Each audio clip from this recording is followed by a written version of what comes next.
Hey folks, thank you so much for joining us here on PZTV. I'm Ray Gano, and I have a wonderful guest today, my good friend Derek Gilbert. How you doing, Derek? Doing great, Ray. It's an honor to be here. Thank you so much. You've got a brand new book that you've just authored with Josh Peck. Do me a favor, tell the audience a little bit about it. Well, it's called The Day the Earth Stands Still, Unmasking the Old Gods Behind ETs, UFOs, and the Official Disclosure Movement. And it's an analysis of something that's been in the news a lot more frequently recently. In fact, l.a.Marzulli talked about this during his presentation here at the the Watchman conference. Beginning in December, we've seen now 3 video releases from a group comprised of former military and intelligence officials that show encounters between Navy F-18 pilots and something unidentified. So this has brought the whole phenomenon now to CNN, the New York Times, Fox News. Tucker Carlson's done a couple of programs on this here recently. So it's getting mainstream attention instead of the usual mockery that the UFO phenomenon normally gets. Now, why should we as Christians care? That's the key thing behind the book. Because recent surveys show that there are more people who believe that Earth is being visited by extraterrestrials than who hold a biblical worldview. Oh, wow. 10% of American adults, according to the Barna Group, which is a reputable Christian survey organization, hold a biblical worldview. In other words, believe in certain key points of Christian doctrine, Christianity 101. 10%. 36% believe we're being visited by ET. Amazing. That is the reason those are important statistics is because most of the people, no, I shouldn't say most of the people, but many of the people in the UFO phenomenon, the UFO community, who are fascinated by whether or not extraterrestrial intelligences are visiting the Earth, are looking to ET for the answers to the 3 big questions that have plagued humanity since the beginning of time. Where did we come from? Why are we here? And what happens to us when we die? We Christians have the answers to those questions, but for some reason, millions of people are looking to UFOs, looking at ancient aliens for answers to those questions instead of the Bible, instead of Jesus Christ. So why the disclosure? Why all of a sudden are we seeing all these Navy pilots? Why are we seeing all these TV shows? It's almost like we are being... how would you say?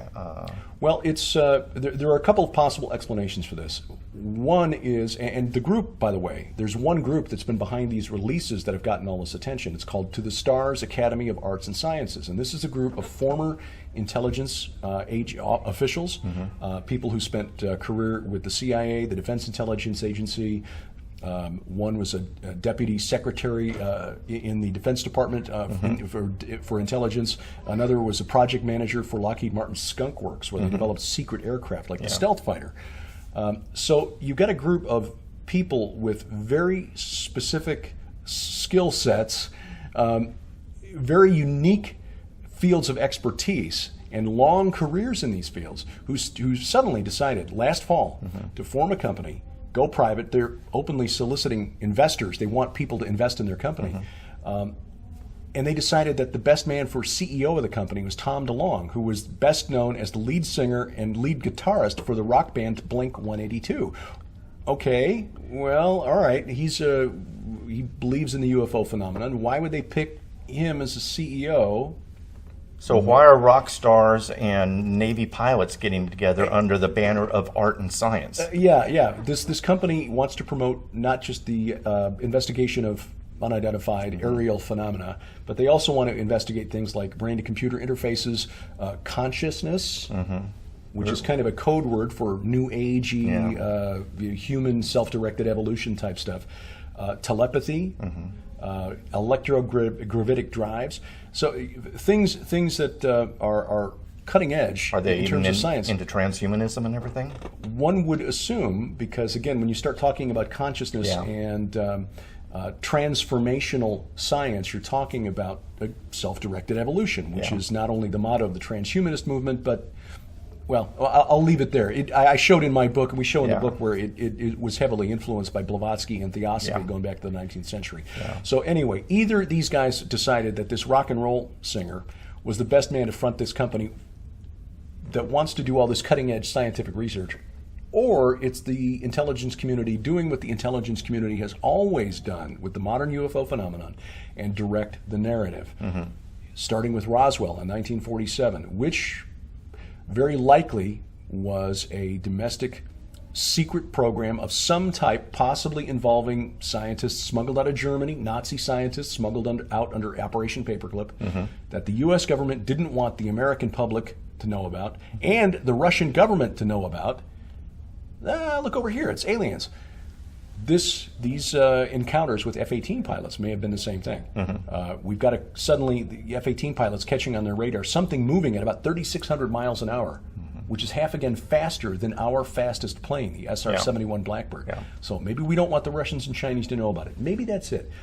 Maybe these guys are just out to make a buck, and that's why they're trying to use these videos to get investors into their company. Or maybe these are true believers in the ET gospel who want to convince people that their salvation lies in self-directed evolution guided by our space brothers.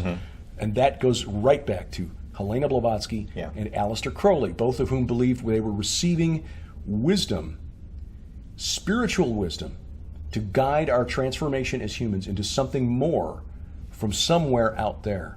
And that's what the point of the book, The Day the Earth Stands Still. Some of your past books, you've dealt with the gods. Now, is it possible that some of these ETs are the gods? We get into that in the book, and there's a God, we're using the term God in the small g sense. God, Yahweh in the Bible calls them gods, and he's already decreed a day coming when they will die. Yes. Psalm 82, look that up. The death of the gods has been foretold, decreed, and guaranteed. But there's one that we don't hear much about in the Bible. I mean, we've heard about Baal and Molech and Asherah and et cetera, Chemosh and Dagon. But there's one that appears in verse 2 of Genesis chapter 1, the second verse of the Bible, and that is the God of chaos, which is represented by the sea. In verse 2 of Genesis 1, the Spirit of God hovers over the waters, over the deep. And the word deep is a Hebrew word that is a cognate for an Akkadian word that just means same word, different language, which is the name for the Sumerian chaos dragon Tiamat. Oh, wow. The chaos dragon, the chaos serpent, represented the sea, living in the abyss. The sea was a common theme in the religions of the ancient pagan nations around ancient Israel. To the Sumerians, it was Tiamat. To the Canaanites, it was Yam, who had to be defeated by the king of their gods, Baal. In Greek mythology, it was the 100-headed serpent Typhon, who had to be defeated by Zeus. But in the Bible, it all comes out from the original conflict between God, Yahweh, and Leviathan. Oh, wow. And we see in the Bible a number of places where God is described as having defeated Leviathan, crushed the heads of Leviathan, defeated Rahab, and used its carcass in the wilderness for food. Is this the same Leviathan that we read about in Job? Yes. Wow. Yes. Leviathan is it's representative of chaos, and again, a common theme, a common story, a myth among the ancient world was this warrior god, Marduk or Baal or Zeus, having to defeat a god of chaos representing the sea. But in the Bible, again, it's Yahweh and Leviathan. But the thing is, it's coming back. It's supernatural, so it's defeated, but not dead. Yeah. So, which is why we brought another reason we brought H.P. Lovecraft into the whole book, but that's, in a short interview, we can't unpack all of this. It took me an hour and a half yesterday. But the point is, in Revelation 21, which follows the Great White Throne Judgment, where hell and death and the sea, again, the sea representing chaos, the abyss, giving up the dead that are in them, Hades, Satan, death, thrown into the lake of fire. And then we're told in Revelation 21, there's a new heaven and a new earth, because the first heaven and the first earth pass away, and the sea was no more. Now, why is the sea mentioned separately? I mean, when the earth was destroyed, you assume the sea would go with it, but it's not, because it's an entity. It is a god of chaos. Yahweh, when the earth was formless, without form and void, created order out of chaos. Wow. Which is why you hear that phrase from occult secret societies. They're trying to counterfeit what God has already done. But in Revelation 21, after hell and death, the devil and his minions are thrown in a lake of fire, the first earth, first heaven, first earth are done away with, and the sea, chaos, Leviathan, is no more. At that point, the reason that's important in this context is that Crowley was influential on H.P. Lovecraft. Lovecraft's writings inspired Eric von Daniken to write Chariots of the Gods. Oh, wow. Crowley also inspired, through his acolytes Kenneth Grant and Austin Osman Spare, the creation of a new style of occult magic called chaos magic. Interesting. They believe, Grant especially, that he detected a strain of magic in Crowley's work that he called the Set Sirius currents, Sirius being the star Sirius, which Blavatsky also considered an important source of supernatural power. Set being the Egyptian god of chaos, this chaos god. They believed that something is coming from around Sirius representing chaos, this chaos god coming back. And there, you do a search on the web today for chaos magic, you'll come up with 500,000 hits. Well, it's the thing is, it's coming back. And here's the interesting thing. I just discovered this after I wrote the book, so it's not in the book. So you're getting this for free. The Greek god of chaos, Typhon, after it was defeated by Zeus, was condemned, like the Titans, who I show in my previous book, The Great Inception, were the Watchers, the angels who sinned, who kept not their first estate. Peter, 2 Peter 2:4, writes that they are condemned to Tartarus. Likewise, Typhon, the Greek god of chaos, their poets, Hesiod, Pindar, knew that Typhon, likewise, in Tartarus, the abyss, which opens in Revelation 9, when the angel who's king over those in the abyss opens, the angel who falls from heaven, the star falls from heaven with the key to the abyss. Guess what's coming out? The Watchers, the Titans, and chaos. When do you think that time, or do you think that time, it says that in Scripture that they will not come out until the time of judgment. Yes. Is it possible that we've passed that point? No, that's the day of the Lord. That is a day when God pours out his judgment on an unbelieving world. Okay. Praise God, we're not going to be here for that, regardless of when the rapture happens.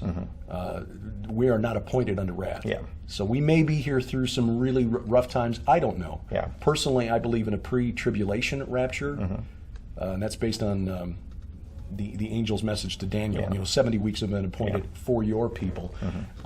But I could be wrong. I've been wrong before. I've been wrong before even today already. But at some point, the church will not be here during that final period of judgment when God says, that's it. Everyone who's left here is going to suffer my wrath. And that is when those entities come out of the pit. Okay. You were talking a little bit about chaos magic. It's interesting, some of the research that I've been doing. I've been seeing what is called sex magic and blood magic. And I'm seeing in the Luciferian circles that I've been researching that they are actually merging those two. Is that then the chaos magic? I will confess that I'm not an expert in chaos magic, but I have to wonder, how do you define a system that's based on chaos? True. How can you systemize chaos? True. It's it's like, what's the word I'm looking for? Postmodernism. Like there is no truth. Oh, really? Is that true? If you say yes, well, okay, you just refuted the whole premise. So it's kind of like chaos magic. But one of the groups that promotes it is called the Illuminates of Thanateros. Illuminates of Thanateros, and that's a compound name based on the name for the Greek god of death, Thanatos, which, by the way, is death in the Book of Revelation, which is thrown in. The rider. Hell and death follows with him, and or Hades follows after him. The fourth rider. But anyway, Thanatos, and then Eros, which is the god of sex. So you've got Thanateros, which is sex and death. So, I'd say you're probably onto something. Okay, interesting. Where can people get the book? Well, you can get it from the Skywatch TV store. We've got a link to it at the website for the book, and that's officialdisclosure.com, officialdisclosure.com. Tom Horn, in his wisdom, grabbed that domain years ago. We could probably sell it for a lot of money right now. We ain't gonna. But there's a great deal on it with not only our book, but the two novels by Mike Heiser on the UFO phenomenon and the spiritual, the theology behind it, really. The facade and the portent, plus a bunch of other stuff. It's like $300 worth of stuff altogether. A number of interviews that we recorded down in Roswell. Oh, cool. During the 70th anniversary of the crash. All of that together for $39.99. So you can get that at officialdisclosure.com. Now, another question I'm going to ask everybody is, what have you been thinking about the conference? How have you been enjoying it? We love it. One of the great things that Mike Kerr and Jeannie Moore have done here is bring together people who see that there is more going on in the supernatural realm than most of us are hearing in our churches, and the fellowship, just knowing that we're not alone and that there are other people out here who get it is just a true blessing. Now, another thing, do you see a common theme? I've been to conferences before, and here all these speakers come together. No one's sharing notes, nobody's doing, and yet there seems to be some sort of theme. Have you seen any theme at all? Well, it's I guess it's that we just need to wake up. You know, I know last year there was certainly it seemed like one message after another was just along the line of you know, let's love one another. Let's not have the inward facing circular firing squad as we tend to do as Christians. This year it seems like it just wake up, take action. Wake up and take action. Yeah.